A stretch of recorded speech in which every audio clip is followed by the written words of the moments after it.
Apakah ini dimasukkan dengan hamba sahaya?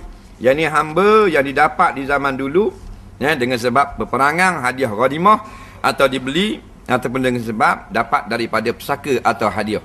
Kemudian hamba itu tidak dibayar gaji, tapi wajib dibayar nafkah.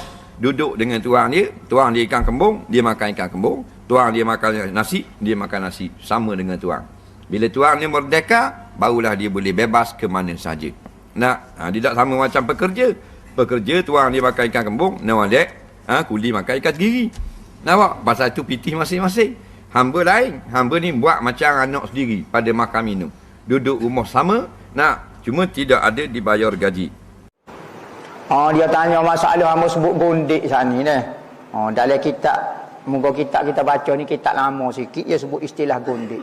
Gondik ni maknanya hamba perempuan bukan gondik hok kita gi curi anak dara ke buat gondik kita tak leh tu. Hok tu gi setubuh hok tu kun dia haram zina. Maknanya pelacur lah.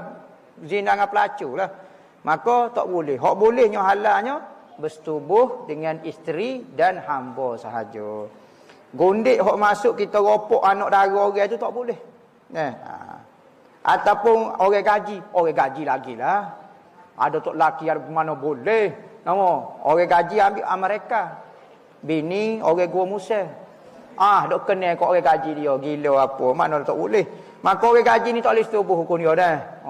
Zina lah hukum dia. Hamba lah ni hamba yang ada. Kita tak ada lah ni. Ada orang tanya.